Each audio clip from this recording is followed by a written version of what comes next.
नमस्कार सभी दोस्तों और हमारे स्टूडेंट्स को एक बार फिर स्वागत है आपका हमारे चैनल फिजिकल एजुकेशन विद अंकुर पर।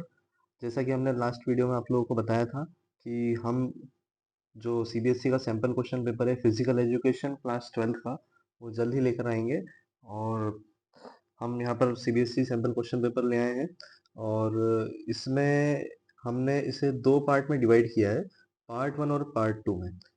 हमने ट्राई किया है कि जो पार्ट वन है उसमें हम एमसीक्यू सेक्शन को डीपली एक्सप्लेन करेंगे, डीपली उस पर डिस्कस करेंगे, ताकि आप लोगों का नॉलेज इन ही जो स्टार्टिंग के एमसीक्यूज हैं सैंपल क्वेश्चन पेपर के उसमें ज़्यादा बढ़ पाए।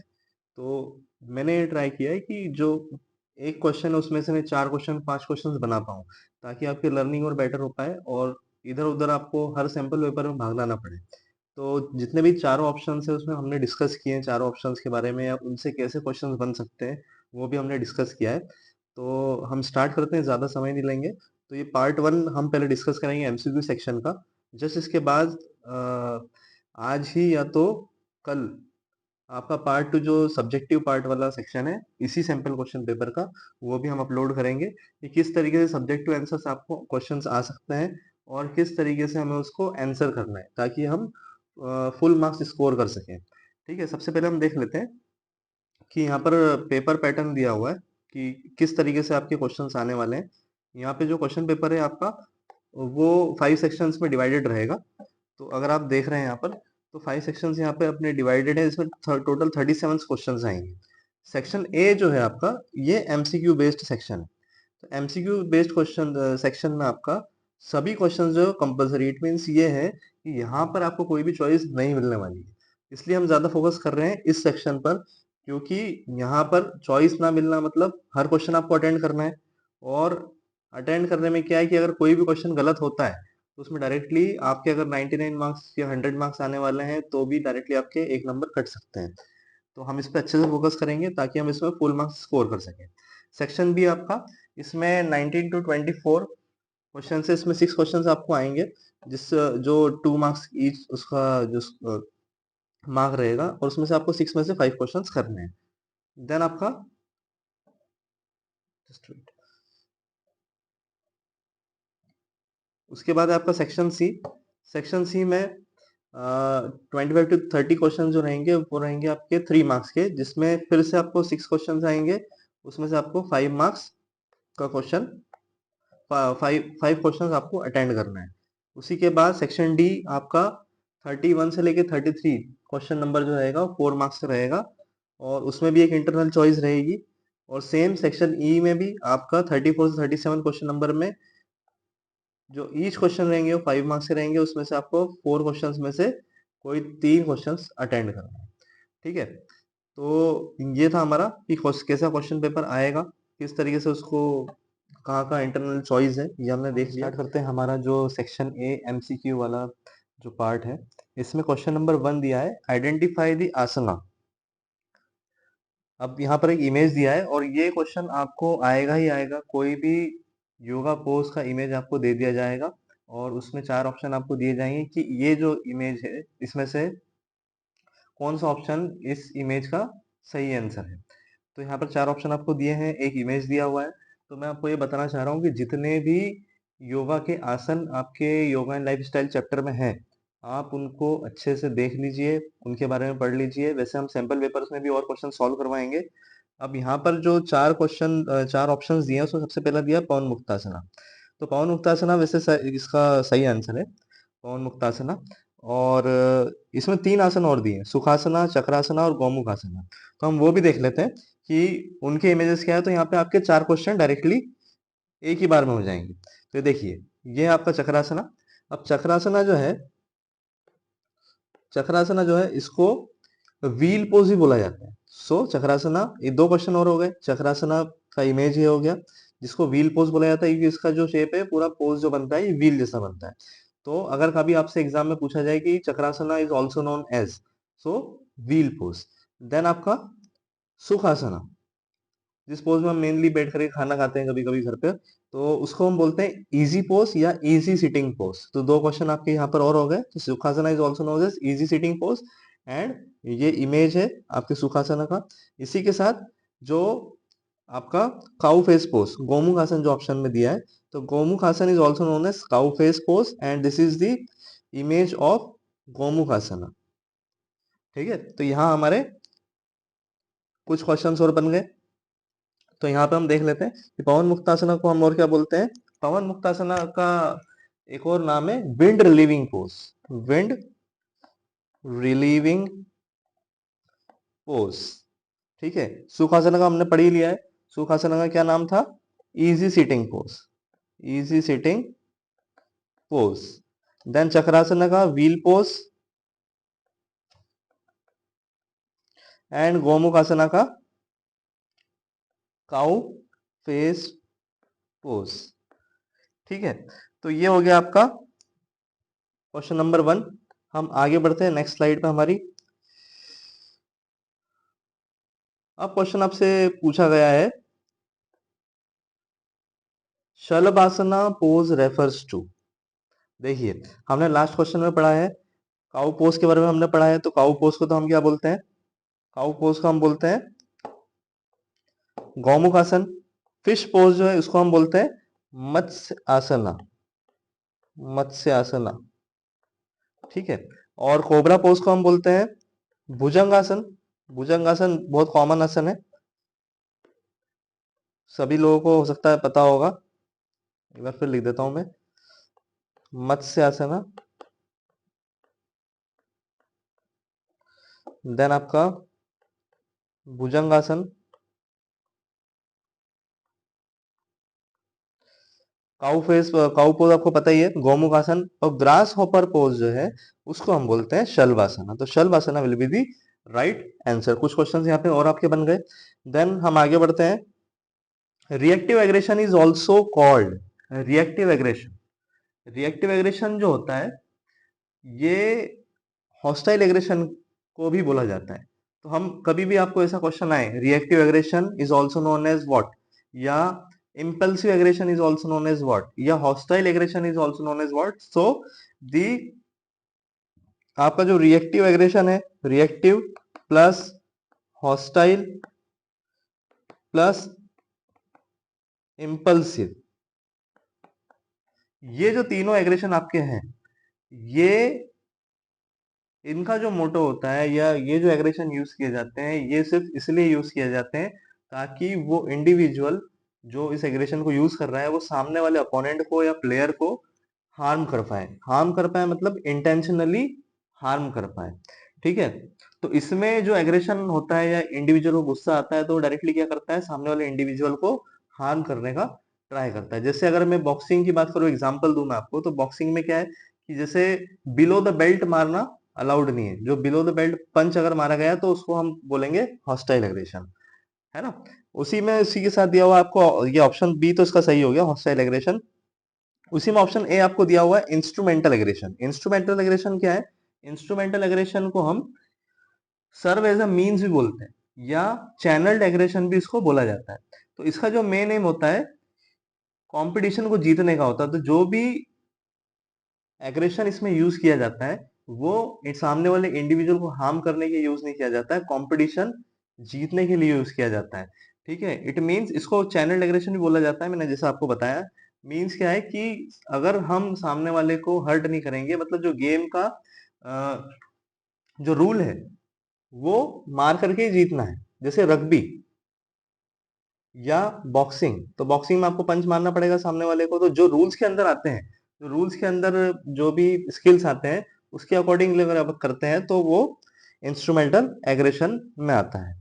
ठीक है, तो इंस्ट्रूमेंटल एग्रेशन में हार्म तो करना होता है लेकिन वो इंटेंशनली नहीं होता है, it is use to win the competition. पर हॉस्टाइल में क्या होता है कि विदाउट एग्रेशन भी कंपटीशन को जीता जा सकता है या वो गेम खेला जा सकता है, लेकिन जो इंडिविजुअल है या जो प्लेयर है वो हॉस्टाइल एग्रेशन का यूज करके सामने वाले प्लेयर को हार्म करने का ट्राई करता है। ठीक है, उसके बाद जो असर्टिव एग्रेशन है, असर्टिव एग्रेशन में क्या होता है, इंडिविजुअल खुद के लिए स्टैंड लेता है और जो भी बिहेवियर इसमें इंडिविजुअल शो करता है वो रिस्पेक्ट के साथ होता है। मतलब वो अपने सेल्फ बिलीफ के लिए या वैल्यूज के लिए या नीड्स के लिए रिस्पेक्टफुली बात करता है, तो उसको हम बोलते हैं असर्टिव एग्रेशन, जहां पे लीगली बात होती है ना, विदाउट एनी नॉन वायलेंस। ठीक है, उसको हम बोलते हैं असर्टिव एग्रेशन। ठीक है, देन नेक्स्ट क्वेश्चन पे बढ़ते हैं आगे। आपका the friction force acts in an dash direction to the direction of motion of an object. It means ये पूछा गया है यहाँ पर। मैं एक काम करता हूँ, आपको सबसे पहले इसका एग्जाम्पल बताता हूँ। ठीक है, तो उससे आपको बेटर क्लियर हो पाए। देखिए यहाँ पर मेरे पास एक इमेज है। इसमें क्या हो रहा है कि जो इंडिविजुअल है वो ऑब्जेक्ट को अपनी तरफ खींच रहा है। ठीक है, अपनी तरफ खींच रहा है, लेकिन फ्रिक्शन फोर्स क्या कर रहा है, ऑब्जेक्ट को फ्रिक्शन के थ्रू रोक रहा है। इंडिविजुअल तो खींच रहा है उसको, लेकिन फ्रिक्शन क्या कर रहा है, उसको अपोजिट डायरेक्शन में जाने नहीं दे रहा है। मतलब दोनों क्या कर रहे हैं, फ्रिक्शन फोर्स क्या कर रहा है, अपोजिट डायरेक्शन में उसको पुल कर रहा है, और जो इंडिविजुअल है उसको अपनी डायरेक्शन में पुल कर रहा है। तो इट मीन्स इसमें जो आंसर होगा आपका, वो आंसर होगा अपोजिट। मतलब जब भी कोई भी ऑब्जेक्ट इंडिविजुअल एक मोशन में ले जाता है, तो फ्रिक्शन क्या करता है, फ्रिक्शन फोर्स उसको अपने डायरेक्शन में खींचता है, मतलब अपोजिट डायरेक्शन में उसको खींचता है। ठीक है, देन क्वेश्चन नंबर 4 आता है आपका, the irregular tear like wounds caused by some blunt trauma. अब देखिए यहाँ पर इरेगुलर टीयर बोला है, टीयर। ठीक है, तो टीयर जहां वर्ड आ गया, इट मींस वो लेसरेशन या तो इंसिजन होगा। अब इसमें एक चीज और है, इरेगुलर टीयर बोला है। इरेगुलर टीयर मतलब हो सकता है जो इंडिविजुअल है वो खेलते खेलते गिर गया हो, वहां पे ऐसे कुछ नुकीले पत्थर हो, तो उससे उसको टीयर हो गया उसकी स्किन पर। ठीक है, तो उसको हम बोलते हैं लेसरेशन। क्या बोलते हैं, लेसरेशन बोलते हैं। उसी के बाद दिया गया आपका कंट्यूजन। कंट्यूजन मतलब क्या है कि कोई भी ऐसे आपके ऑब्जेक्ट स्पोर्ट्स इक्विपमेंट के, जैसे क्रिकेट बॉल हो गया, तो क्रिकेट बॉल अगर किसी बॉलर ने आपको बॉलिंग किया है और आप अगर बैट्समैन है, तो बॉल आकर के आपके अपर थाई पे लगा, ठीक है, या एब्डोमिनल रीजन पे लगा, तो वो जो रेडनेस हो जाती है बॉल लगने के बाद, तो या पर्पल टाइप कलर हो जाता है, ग्रीन टाइप कलर हो जाता है, तो उसको हम बोलते हैं कंट्यूजन। ठीक है, जिसमें ब्लड वेसल जो है वो रप्चर हो जाती है। देन आता है आपका एब्रेशन। एब्रेशन मतलब क्या होता है, it damage the area of skin where it has been rubbed against something hard and rough। कोई भी ऐसी सरफेस जो हार्ड हो, या ग्राउंड पे जब इंडिविजुअल या कोई बच्चा या प्लेयर कोई रनिंग करता है, तो उस वक्त जब वो गिर जाता है, तो आपने देखा होगा एल्बो वाला पार्ट या नी वाला पार्ट, उसमें हल्का सा स्किन पे रफनेस आ जाती है, मतलब जो स्किन वाला पार्ट होता है उसमें छिल जाता है, तो उसको हम बोलते हैं एब्रेशन। ठीक है, तो उसके बाद होता है इंसिजन। इंसिजन मतलब क्या होता है कि कोई भी ऐसा शार्प ऑब्जेक्ट जैसे नाइफ, उससे स्किन पे टीयर हो जाना, उसको हम बोलते हैं इंसिजन। मतलब वो प्रॉपर रेगुलर कट होता है वो, ठीक है, उसमें इरेगुलर कट नहीं होता। तो इरेगुलर टीयर अगर पूछा गया आपसे तो वो लेसरेशन हो जाएगा, और अगर आपसे बोला गया है कि किसी शार्प ऑब्जेक्ट से कट लगा है, ठीक है, और वो रेगुलर टाइप में है, तो इंसिजन होगा। ठीक है, आगे बढ़ते हैं। नेक्स्ट क्वेश्चन में आपका ये जो क्वेश्चन आ रहा है, ये है रीजनिंग और रीजन और असर्शन वाला। ये बहुत इंपॉर्टेंट क्वेश्चंस रहते हैं, इनको ध्यान से समझना है। सो यहाँ पर एक असर्शन दिया है क्वेश्चन नंबर 5 में, for improvement of performance in long distance running. अब लॉन्ग डिस्टेंस रनिंग की बात की गई है यहाँ पे। लॉन्ग डिस्टेंस रनिंग आपसे पूछा गया है, कंटिन्यूअस ट्रेनिंग इज इफेक्टिव। तो कंटिन्यूअस ट्रेनिंग क्या होती है, हमने अगर कंटिन्यूअस ट्रेनिंग अगर आप लोगों ने पढ़ी है, तो कंटिन्यूअस ट्रेनिंग जो होती है, ये बेसिक इंड्योरेंस को डेवलप करने के लिए यूज की जाती है, कंटिन्यूअस ट्रेनिंग मेथड। एक तो एंड्योरेंस को डेवलप करते हैं, तो जो लॉन्ग डिस्टेंस रनिंग है, लॉन्ग डिस्टेंस काय में आता है, वो आता है एंड्योरेंस में। तो ये जो हमारा असर्शन दिया है, ये तो बिल्कुल सही है कि for improvement of performance in long distance running continuous training is effective. अब रीजन क्या दिया है, continuous method of training improves basic endurance, तो बिल्कुल सही है। तो यहाँ पर both A and R are the true is the correct explanation of A. Next आगे बढ़ते हैं। Question number 6, what do you mean by iso and metric. बढ़िया क्वेश्चन है, और इससे रिलेटेड आपको क्वेश्चन आ भी सकते हैं। ये आपका ट्रेनिंग एंड स्पोर्ट्स में जो आपका चैप्टर है, उससे रिलेटेड है। यहाँ पर देखिए आइसो की अगर बात करें, आइसो प्लस मैट्रिक पूछा गया है आपसे। उसी के बाद आपसे पूछा गया है, चार ऑप्शन आपको दिए हुए हैं, iso means constant and metric means length. अब हमारे पास दो चीजें और हैं जो हमने इसमें पढ़ी है, आइसोमेट्रिक पढ़ा है, देन आइसोटोनिक पढ़ा है। तो आइसोटोनिक को भी मैं क्या कर देता हूँ, ब्रेक डाउन कर देता हूँ, तो आइसोटोनिक हो गया, देन आइसो प्लस काइनेटिक भी हमने पढ़ा है, ठीक है ना। तो यहां पर जो तीनों आईएसओ है, तीनों आईएसओ आपको दिख रहे हैं, इनका मतलब होता है सेम या कांस्टेंट, ठीक है। ये तो हमको समझ में आ गया। अब मैट्रिक का मतलब क्या होता है? मैट्रिक का मतलब होता है लेंथ, ठीक है। टॉनिक का मतलब होता है टेंशन, और काइनेटिक का मतलब होता है मोशन। तो ये हमारे कितने क्वेश्चन बन गए यहाँ पर? 3 क्वेश्चन बन गए, ठीक है। कभी भी आपको ऐसा क्वेश्चन अगर एग्जाम में आ रहा है कि आइसो प्लस मैट्रिक क्या होता है, आइसो प्लस टॉनिक क्या होता है, आइसो प्लस काइनेटिक क्या होता है, तो हमको आंसर मिल गया है। तो आइसो का मतलब तो सेम था, तो यहाँ पर या कांस्टेंट था, तो हमने यहाँ पर देखा कि ऑप्शन ए में दिया हुआ है iso means constant and metric means length. तो मैट्रिक का हमने मतलब निकाला हुआ यहाँ पे लेंथ। उसी के बाद तो हमको पहली चीज तो ये मिल गई कि ऑप्शन ए करेक्ट है, और बाकी ये तीनों ऑप्शन जो है वो रॉन्ग है। उसी के बाद अगर आपको ऐसा क्वेश्चन आता है आइसो प्लस टॉनिक, तो आइसो मीन्स क्या होगा? कांस्टेंट या same, and tonic means tension, मतलब जहां पे टेंशन सेम रहेगा। अब आइसोमेट्रिक का मतलब क्या होता है? आइसोमेट्रिक का मतलब सेम लेंथ, जो भी उसमें एक्सरसाइज या एक्टिविटी हो रही है उसमें जो मसल लेंथ है या मसल साइज है उसमें कोई भी चेंज नहीं होगा। आपने अगर पढ़ा पढ़ा होगा उसमें, तो वर्क डन जो होता है उसमें जीरो होता है, मतलब एक्सरसाइज तो हो रही है लेकिन वो विजिबल नहीं होती है, इनविजिबल होती है, लेकिन उसमें टेंशन बढ़ता है, लेकिन मसल लेंथ चेंज नहीं होती, तो वो होता है आइसोमेट्रिक। उसका एग्जांपल आप पुशिंग द वॉल हो सकता है, ठीक है, या प्लैंक हो सकता है, तो उसमें मसल लेंथ चेंज नहीं होता है। वैसे आइसोटोनिक है तो सेम टेंशन, मतलब जैसे डंबल कर लो, गया आप कोई आप 5 kg के आपके पास डंबल है, आपने उससे 12 रेपिटेशंस लगाई, 15 रेपिटेशंस लगाई, या आपने पुशअप्स लगाया उसके 15-20 पुशअप्स लगाए, तो इसमें क्या होता है कि कुछ समय बाद जो मसल होती है वो रेफ्यूज कर देती है वर्क करना, और इसमें जो टेंशन होता है वो सेम होता है, लेकिन जो मसल लेंथ है इसमें चेंज हो जाती है ना, मसल जो है पंप हो जाता है इसमें। तो इसलिए ये आइसोटोनिक ये हो गया। उसके बाद आइसोकाइनेटिक में क्या होता है? सेम मोशन होता है, जो भी एक्सरसाइज हम करते हैं वो एक किसी मशीन पे करते हैं, वेल डिजाइंड मशीन होती है, एडवांस मशीन होती है, तो उसमें सेम मोशन पे एक्सरसाइज की जाती है, उसको हम बोलते हैं आइसोकाइनेटिक, ठीक है। नेक्स्ट क्वेश्चन में आगे बढ़ते हैं। क्वेश्चन नंबर 7 आपका बढ़िया क्वेश्चन है ये भी। इसमें भी 2 से 3 आपके जो क्वेश्चन है वो बनते हैं। क्वेश्चन पूछा गया है, it is the amount of blood pumped out by each side of heart actually each ventricle in 1 minute. सिर्फ ध्यान दीजिए इस पे, amount of blood pumped in 1 minute, ये heart, amount of blood pumped by heart in 1 minute. अगर मैं first option की बात करूं ब्लड प्रेशर, तो ब्लड प्रेशर क्या होता है? Amount of blood exerts through the walls of artery, तो ये तो नहीं होगा। देन कार्डियक आउटपुट, अब कार्डियक का मतलब क्या होता है? Heart.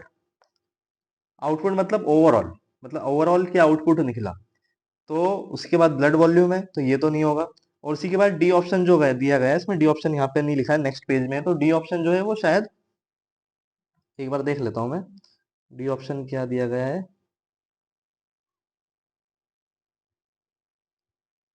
D option both A and B दिया हुआ है, ठीक है। तो इसी में मैं आपको पूरा बता रहा हूँ एक्सप्लेन करके। देखिए ध्यान से आप लोग, जितने भी मैं आपको ऑब्जेक्टिव सॉल्व करा रहा हूँ, एमसीक्यू सॉल्व करवा रहा हूँ, ध्यान से आप देखिए, मैं आपको श्योरिटी दे रहा हूँ कि इसके बाहर आपके 12th बोर्ड के क्वेश्चन पेपर में नहीं जाएगा।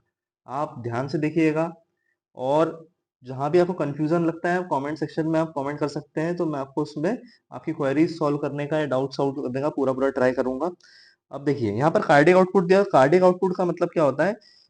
The amount of blood pumped bye heart in 1 minute, जितना भी अमाउंट ऑफ ब्लड है, जितने हार्ट जो पंप करता है 1 मिनट के अंदर, उसको हम बोलते हैं कार्डियक आउटपुट। क्या बोलते हैं? कार्डियक आउटपुट बोलते हैं। अब इसी में एक होता है स्ट्रोक वॉल्यूम, इससे भी आपको क्वेश्चन आ सकता है। तो स्ट्रोक वॉल्यूम क्या होता है? Amount of blood pumped by heart in single heart beat या इन सिंगल मसल कॉन्ट्रेक्शन, ठीक है। तो उसको हम क्या बोलते हैं? Stroke volume. तो अगर 1 बीट की बात की जाए या 1 स्ट्रोक की बात की जाए, तो 1 स्ट्रोक में अगर बात की जा रही है 1 स्ट्रोक में, तो वो क्या होगा? 1 स्ट्रोक में या 1 बीट में बात की जा रही है, तो वो क्या होगा? स्ट्रोक वॉल्यूम होगा आपका। और अगर 1 मिनट की बात की जा रही है, तो वो आपका कार्डियक आउटपुट हो जाएगा। ठीक है, आगे बढ़ते हैं नेक्स्ट स्लाइड पे। क्वेश्चन नंबर 8 में आपको पूछा गया है आइडेंटिफाई द गिवन बिलो। यहाँ पे एक इमेज दी है, with no outside forces a stationary object will not move. उसी के आगे एक और इमेज दिया है, with no outside forces a moving object will not stop. मतलब अगर आपने न्यूटन्स लॉ पढ़े हैं, सभी ने पढ़े होंगे, ऐसा तो कोई नहीं कि अगर कोई कॉमर्स वाला बच्चा है तो साइंस तो सभी ने पढ़ा है, फिजिक्स सभी ने पढ़ा है 8th 9th 10th में। तो यहाँ पर 4 लॉस, मतलब 4 ऑप्शन दिए हुए हैं। So first law of motion है, second law of motion, third law of motion and law of effects. अब यहाँ पे आप देखोगे कि यहाँ पर पूछा गया आपसे, तो फर्स्ट लॉ ऑफ मोशन जो है अगर उसको हम देखते हैं, अगर उसके बारे में हम बात करते हैं, तो फर्स्ट लॉ ऑफ मोशन को और क्या बोला जाता है, लॉ ऑफ इनर्शिया। ये क्वेश्चन आपसे पूछा जा सकता है। सेकेंड लॉ ऑफ मोशन में उसको बोला जाता है law of momentum and acceleration. Physics और फिजिक्स वाले जो पीसीएम वाले बच्चे हैं उन लोगों के लिए तो इजी होगा ये, लेकिन जो कॉमर्स वाले बच्चे हैं, हमारे आर्ट्स वाले बच्चे हैं, शायद वो भूल गए हो, इसलिए मैं इसको एक बार और बता रहा हूँ। और थर्ड लॉ को हम बोलते हैं law of action and reaction. हम बोलते हैं ना, every action has equal and opposite reaction, ठीक है ना। तो ये वही था। तो फर्स्ट लॉ ऑफ मोशन अगर किसी को पढ़ा है अच्छे से आप लोगों ने, तो इसका answer first law of motion होगा कि कोई भी ऑब्जेक्ट अगर रेस्ट पे है तो उसके ऊपर अगर कोई एक्सटर्नल फोर्स या आउटसाइड फोर्स नहीं लगेगा तब तक वो अपनी जगह से मूव नहीं करेगा। वैसे ही सेकंड वाले में आपको बताया गया है कि कोई भी ऑब्जेक्ट अगर मूव कर रहा है तो उसके ऊपर कोई भी आउटसाइड फोर्स या ऐसा कोई एक्सटर्नल फोर्स नहीं लगाया जाएगा जब तक वो मूव ही करते रहेगा। तो इस ये आता है आपके लॉ ऑफ इनर्शिया, या मतलब फर्स्ट लॉ ऑफ मोशन में। अब सेकेंड लॉ ऑफ मोशन में क्या होता है, इसका मैं बता रहा हूं। The more mass the thing has, the more net force has to be used to move it. आपने अगर सेकेंड लॉ ऑफ मोशन के बारे में पढ़ा है तो इसमें जैसे मान लीजिए एग्जांपल मैं आपको देता हूं कि एक ट्रक है और एक कार है, ठीक है। दोनों पे अगर इक्वल फोर्स लगाया जाएगा, इक्वल फोर्स अगर दोनों पे लगा रहे हैं, तो एक्सीलरेशन किसका ज्यादा होगा, ऑब्वियसली कार का ज्यादा होगा, क्योंकि कार के पास लेस मास है, मतलब कार का जो वेट है वो कम है।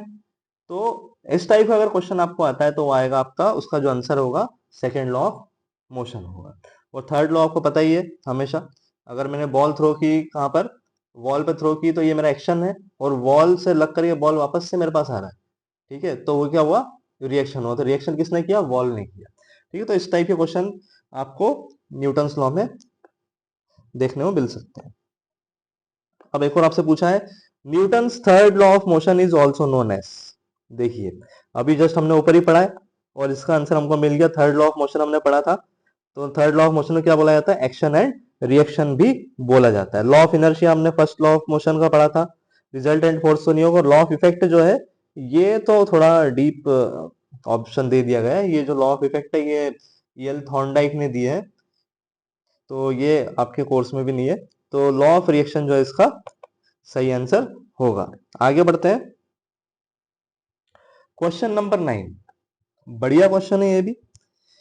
इसमें आपको जो बिग फाइव थ्योरी है उसके 4 पर्सनैलिटीज यहाँ पे दी गई है और उनके बारे में उनकी कैरेक्टरिस्टिक्स सामने दी गई है। तो आपको ये देखना है कि कौन सी कैरेक्टरिस्टिक्स इससे मैच करती है, ठीक है। तो सबसे पहले एक्स्ट्रा वर्जन दिया है। अब देखिए, एक्स्ट्रा वर्जन की अगर मैं बात करूं तो एक्स्ट्रा वर्जन को एक्सट्रोवर्ट भी बोलते हैं, एक्सट्रोवर्ट। और हाँ, एक्स्ट्रावर्जन को एक्स्ट्रोवर्ट भी बोला जाता है। अब एक्स्ट्रावर्जन जो इंडिविजुअल, एक्स्ट्रोवर्ट जो इंडिविजुअल्स होते हैं वो किस टाइप के होते हैं, responsible, compassionate, enthusiasm and emotional stability. तो यहाँ पर जो एंथुसियाज्म है, एंथुसियाज्म का मतलब क्या होता है, उत्साह, उत्साह हम बोल सकते हैं, या प्रॉम्प्ट होते हैं वो लोग। तो जो एक्स्ट्रावर्जन इंडिविजुअल्स होते हैं वो ओपन माइंडेड होते हैं, जो सोशली बहुत ज्यादा एक्टिव होते हैं, उत्साह उनमें ज्यादा होता है। तो इसका जो राइट आंसर होगा वो होगा एक्स्ट्रावर्जन का .1। नेक्स्ट है कंसाइंशियसनेस। कंसाइंशियसनेस की स्पेलिंग आप लोग याद रखना, बिग फाइव थ्योरी का क्वेश्चन आपको 3 या 5 मार्क्स में भी आ सकता है। तो कंसाइंशियसनेस की स्पेलिंग, ये फर्स्ट वाला याद कर लेना, कंसाइन, कंसाइन, कंसंट्रेशन का CON और साइंस का SCIEN, ठीक है, बाकी शियसनेस तो आप लगा सकते हैं। कंसेंससनेस, जो इंडिविजुअल्स होते हैं वो सिस्टमेटिक होते हैं और रिस्पॉन्सिबिलिटी समझते हैं अपने काम की, वर्क को टाइमली कंप्लीट करना का ट्राई करते हैं, तो कंसेंससनेस का हो जाएगा सेकंड ऑप्शन आपका रिस्पॉन्सिबल वाला। ठीक है, देन एग्रीएबलनेस। एग्रीएबलनेस मतलब ये होता है, जितने भी एग्रीएबलनेस वाले पर्सनैलिटी टाइप्स होते हैं ये काइंड नेचर के होते हैं और दूसरों की बात मानने वाले होते हैं। जो भी दूसरे लोग या दूसरे फ्रेंड्स उनको बोलते हैं तो उसके लिए वो कभी नो नहीं करते, मना नहीं करते। दयालु टाइप जो इंडिविजुअल होते हैं, कंपेशनेट का मतलब होता है दयालु, दयालु बिहेवियर उनका होता है। ठीक है, तो एग्रीएबलनेस का भी थर्ड पॉइंट आपका हो जाएगा। ठीक है, देन न्यूरोटिसिज्म। न्यूरोटिसिज्म जो है ये एक ऐसा पर्सनैलिटी है जिसमें जो इंडिविजुअल होता है वो डिप्रेशन में, स्ट्रेस में, एंजाइटी से सफर करता है, हमेशा इंट्रोवर्ट रहना पसंद करता है और हमेशा उसके जो थॉट्स होते हैं वो नेगेटिव होते हैं, तो इसलिए हमेशा इमोशनल स्टेबिलिटी उसकी खराब होती है। तो इसलिए यहाँ पर ऑप्शन 4 जाएगा। तो यहाँ पर जो आंसर होगा इसका वो होगा ऑप्शन ए।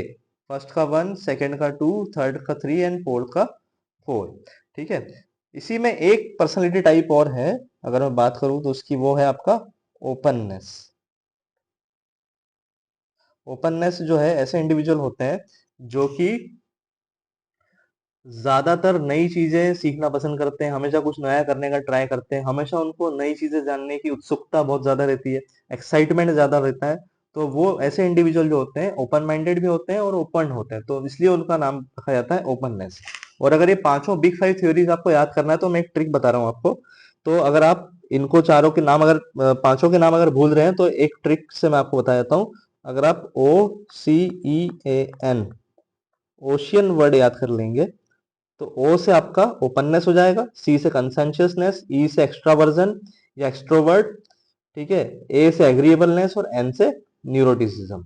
तो ये आपका इससे याद हो जाएगा, कभी भी आपसे पूछा जाएगा तो इस तरीके से आपके ऑब्जेक्टिव टाइप क्वेश्चन भी बन जाएंगे और अगर आपको डिस्क्रिप्टिव में पूछा जाएगा तो ये क्वेश्चन भी आपका। तो आगे बढ़ते हैं।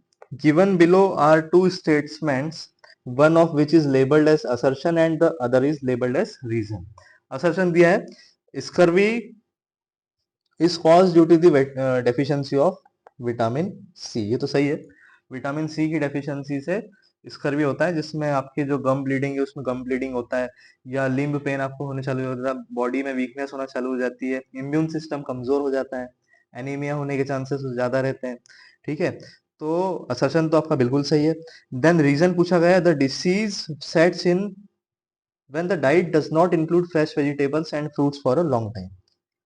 अब द डिसीज, अब यहाँ पर जो पॉइंट है ये भी सही है, लेकिन इसमें ये बोला गया है कि जब भी डिसीज होती है तो किस कारण होती है, जिसमें फ्रेश वेजिटेबल्स और फ्रूट्स लंबे समय तक ये नहीं खाए जाते, लेकिन यहाँ पर स्कर्वी की बात पूछी गई है, तो इसलिए इसमें जो असर्शन है वो तो सही है, लेकिन रीजन भी सही है, लेकिन रीजन क्या है उसको करेक्टली एक्सप्लेन नहीं कर पा रहा है, तो इसलिए इसमें जो आपका ऑप्शन रहेगा वो option B.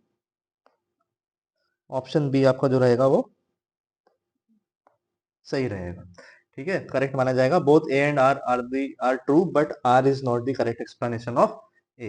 Then 1 gram of carbohydrate contains, carbohydrate की बेसिक यूनिट की अगर मैं बात करूं तो कार्बोहाइड्रेट की बेसिक यूनिट क्या होती है। मैं इसलिए बेसिक बेसिक चीजें ही बताते जा रहा हूं कि आपको कहीं भी आप अटको नहीं किसी भी एमसीक्यू में। ठीक है, तो कार्बोहाइड्रेट की बेसिक यूनिट होती है ग्लूकोज। ठीक है, यहाँ पर कार्बोहाइड्रेट के बारे में पूछा है तो कार्बोहाइड्रेट 1 ग्राम जो कार्बोहाइड्रेट होता है उसमें 4 किलो कैलोरी होती है, 4। ठीक है, तो 4 राइट आंसर है इसका। सेम अगर हम प्रोटीन की बात करें, प्रोटीन भी 1 ग्राम में 4 किलो कैलोरी प्रोवाइड करता है। और अगर हम फैट्स की बात करें तो फैट्स 1 ग्राम में आपको देता है 9.1 किलो कैलोरी। इसमें आपको क्वेश्चन में बता रहा हूँ आपको कैसा पूछा जा सकता है। इसमें एक तो ये हो गया इस तरीके से 1 ग्राम ऑफ कार्बोहाइड्रेट, वैसे ही 1 gram of fats, 1 gram of protein आपसे पूछा जा सकता है। एक क्वेश्चन से पूछा जा सकता है कि इंस्टेंट सोर्स ऑफ एनर्जी क्या है, वो कार्बोहाइड्रेट है, लेकिन आपसे पूछा जाए कि सबसे ज्यादा एनर्जी कौन देता है न्यूट्रिटिव कंपोनेंट्स में, तो वो आपका फैट्स रहेगा। ठीक है, ये क्वेश्चन याद रखना, ये जो मैंने आपको बताया है इस तरीके का क्वेश्चन आ सकता है आपको। ठीक है, next question is which gland is associated with diabetes. ठीक है, तो ये तो आपको क्लियर होगा। एंडोक्राइन ग्लैंड्स पूछा गया है, पिट्यूटरी ग्लैंड्स, पैनक्रियाज और हाइपोथैलेमस। तो पैनक्रियाज जो है, पैनक्रियाज का काम रहता है इंसुलिन और ग्लूकागॉन को सिक्रेट करने का। तो डायबिटीज कैसे होती है, टाइप 1 टाइप 2 डायबिटीज होती है, दो टाइप की। अगर आप योगा एंड लाइफस्टाइल चैप्टर पढ़ेंगे उसमें आपको टाइप 1 एंड टाइप 2 देखने को मिल जाएगा। टाइप 3 भी होती है एक डायबिटीज, टाइप 3। उसमें जो प्रेग्नेंट वुमेन होती है, at the time of pregnancy उनको एकदम ज्यादा इंसुलिन लेवल, उनका ब्लड शुगर लेवल बढ़ जाता है। तो ऐसी वुमेन होती है वो जो प्रेग्नेंट होती है, तो उनका जो इंसुलिन लेवल या ब्लड शुगर लेवल बढ़ जाता है और उनकी डायबिटीज से रिलेटेड पास्ट हिस्ट्री कुछ नहीं होती, तो टाइप 3 डायबिटीज होती है। टाइप 2 डायबिटीज क्या होती है, टाइप 2 डायबिटीज में मोस्टली 40 या 45 की एज के बाद ये डायबिटीज चालू हो जाती है, और इसके मोस्टली फ्रीक्वेंट, मतलब फ्रीक्वेंट केसेस इसके ज्यादा है। मतलब अगर देखा जाए तो टाइप 2 डायबिटीज बहुत से लोगों को होती है, ठीक है, जिसमें इंसुलिन जो है या ब्लड शुगर लेवल है आपका काफी बढ़ जाता है, ठीक है। और टाइप 1 डायबिटीज में क्या होता है कि इंसुलिन बनता ही नहीं, या बनता भी है तो जो कम अमाउंट में बनता है वो, तो वो टाइप 1 डायबिटीज होती है, और ये बहुत रेयर होती है, बहुत कम लोगों को ही होती है, ठीक है। इसमें इंसुलिन के डायरेक्टली इंजेक्शन आपको लेना पड़ते हैं। तो पेनक्रियाज यहाँ पर आंसर हो गया आपका। Then what is the formula to determine number of matches, number of matches पूछे गए लीग फिक्सचर में, और क्या पूछा गया है, for even number of teams, team even हो या ऑड हो, फॉर्मूला सेम ही रहेगा। और कोई भी लीग फिक्सचर हो, आपका लीग फिक्सचर स्टेयर केस हो या आपका साइक्लिक हो या टेब्यूलर हो, फॉर्मूला सभी के लिए सेम है। एन मतलब number of teams, total number of team by N minus one upon में टू, ये सभी लीग फिक्सचर में नंबर ऑफ मैचेस का फॉर्मूला है, ठीक है। तो यहाँ पर ऑप्शन सी जो है N N minus one by two सही आंसर है। बाकी ऊपर जो N plus one by two दिया है, N minus one by two दिया है, तो N plus one by two जो होता है नॉकआउट फिक्सचर में total number of teams, total number of teams in upper half के लिए होता है, और N N minus one by two होता है total number of teams in lower half, ठीक है, लोअर हाफ, ठीक है। नेक्स्ट क्वेश्चन में बढ़ते हैं आगे। Which of the following tournament helps save money. देखिए, अगर ये क्वेश्चन आपको आता है तो कौन सा टूर्नामेंट पैसे सेव करता है, एक्सपेंडिचर किस में कम होता है, एक्सपेंडिचर वर्ड भी आपको पूछा जा सकता है। तो नॉकआउट टूर्नामेंट दिया है, लीग टूर्नामेंट, कॉम्बिनेशन और राउंड रॉबिन। देखिए, अब दो ऑप्शन तो ऐसे ही कट गए, लीग और राउंड रॉबिन, क्योंकि लीग टूर्नामेंट को राउंड रॉबिन टूर्नामेंट बोला जाता है, तो बी और डी ऑप्शन कट गया आपका। और league and round robin tournament को ही ये बर्जर सिस्टम भी बोला जाता है। क्या बोला जाता है, बर्जर सिस्टम भी बोला जाता है। ये एक बर्जर थे, जो बर्जर थे इन्होंने ये लीग टूर्नामेंट जो लीग मेथड है बनाई है, और जो चेस प्लेयर थे, चेस के प्लेयर थे, ठीक है। तो वैसे इतना डीप क्वेश्चन नहीं आएगा, just for knowledge I am sharing it with you. तो लीग और राउंड रॉबिन टूर्नामेंट को बर्जर सिस्टम भी बोला जाता है, ये क्वेश्चन जरूर आ सकता है, ठीक है। अब आपका बचे कॉम्बिनेशन टूर्नामेंट। तो कॉम्बिनेशन टूर्नामेंट, लीग टूर्नामेंट और राउंड रॉबिन टूर्नामेंट ये लंबे समय तक चलते हैं, ठीक है। और क्योंकि इसमें हर टीम को हर टीम से मैच खेलना होता है, ठीक है। तो यहाँ पर जो नॉकआउट टूर्नामेंट है ये सही आंसर होगा। नॉकआउट टूर्नामेंट को एक और नाम बोला जाता है, वो होता है एलिमिनेशन, एलिमिनेशन टूर्नामेंट भी इसको बोला जाता है, क्योंकि इसमें क्या होता है, इंडिविजुअल एक बार हारता है या टीम एक बार हार रही है, तो वो डायरेक्टली जो टूर्नामेंट होता है उससे एलिमिनेट हो जाता है, ठीक है। तो नॉकआउट टूर्नामेंट इसका राइट आंसर है। Then question number 15, school management needs to recognise the essential place of physical activity in the education of children with special needs, ठीक है। ये एक इन्होंने क्वेश्चन पूछा गया है, इसमें पूछा गया है which of this is not one of the results of physical activities in children with special needs. इसमें से कौन सा फिजिकल एक्टिविटीज अगर किसी स्पेशल चिल्ड्रन को कराई गई है, तो कराई गई है, तो उसका रिजल्ट नहीं है, मतलब आउटकम नहीं है, आउटकम, रिजल्ट का मतलब आउटकम भी होता है।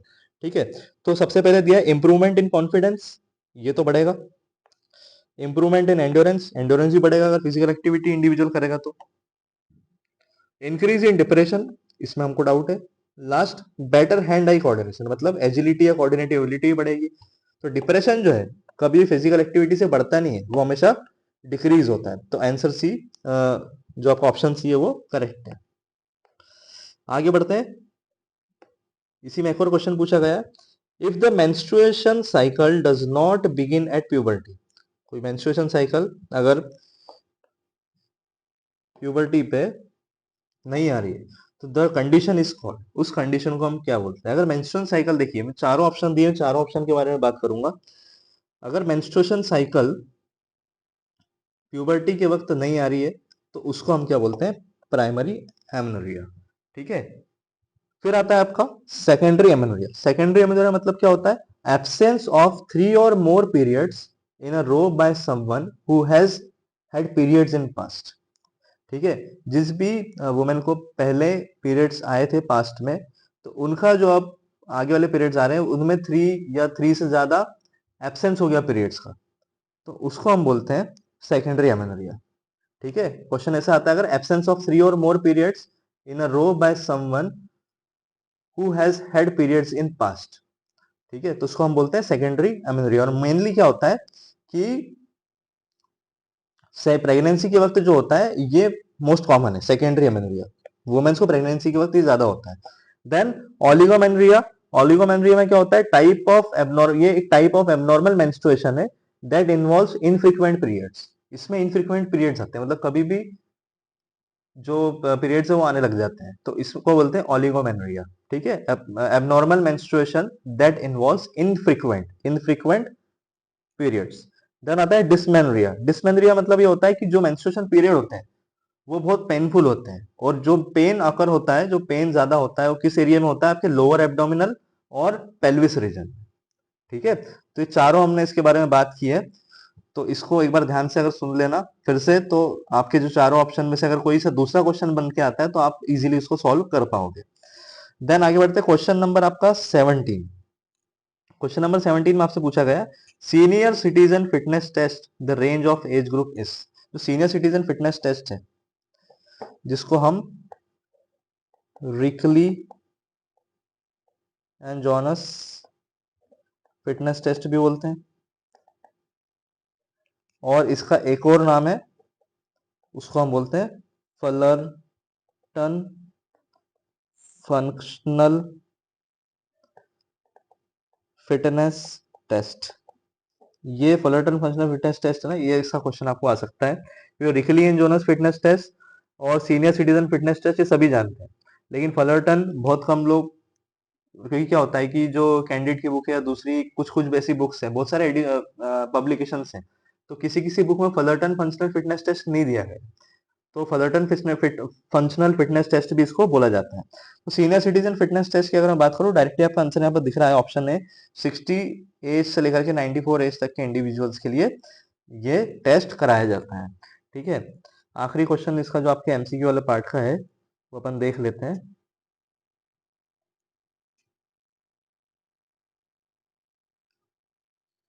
ठीक है, kyphosis is also known as, kyphosis, kyphosis जो होती है ये स्पाइनल कर्वेचर की, जो स्पाइनल कॉर्ड होता है उससे रिलेटेड डिफॉर्मिटी होती है। तो इसमें आपको दिया गया है होलोबैक, हंचबैक, कर्वबैक, या बोथ ए एंड शायद बी है वो।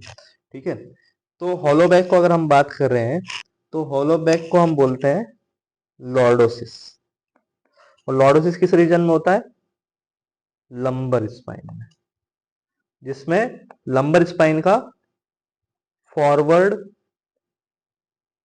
कर्वेचर बन जाता है, क्योंकि जो एब्डोमिनल एरिया होता है, एब्डोमिनल एरिया में फैट एक्यूमुलेशन ज्यादा हो जाता है, तो जो हिप वाला रीजन है वो बाहर, मतलब पीछे की साइड पुश हो जाता है, और एब्डोमिनल एरिया आगे की तरफ पुश हो जाता है, जिसके कारण जो लंबर स्पाइन है वो भी फॉरवर्ड कर्वेचर उसका हो जाता है।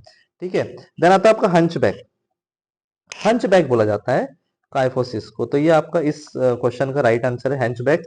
और इसी को ये जो हंचबैक या काइफोसिस है, ये इसको ये जो ये किस रीजन में होती है? Cervical region.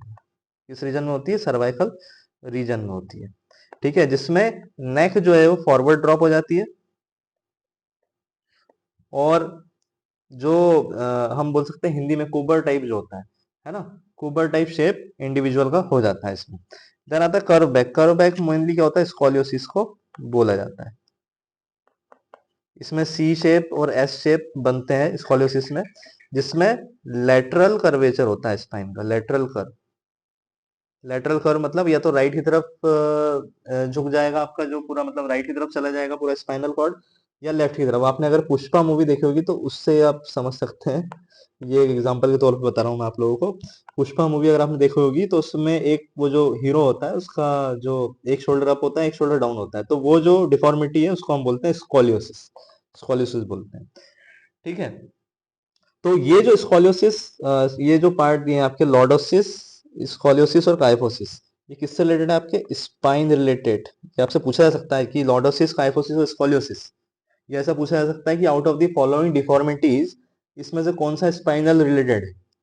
तो ये सब स्पाइनल रिलेटेड है, लॉर्डोसिस, काइफोसिस एंड स्कॉलियोसिस। और तीन जो होते हैं दूसरे, बोलेक्स, जिसको हम जेनुवेरम भी बोलते हैं, फिर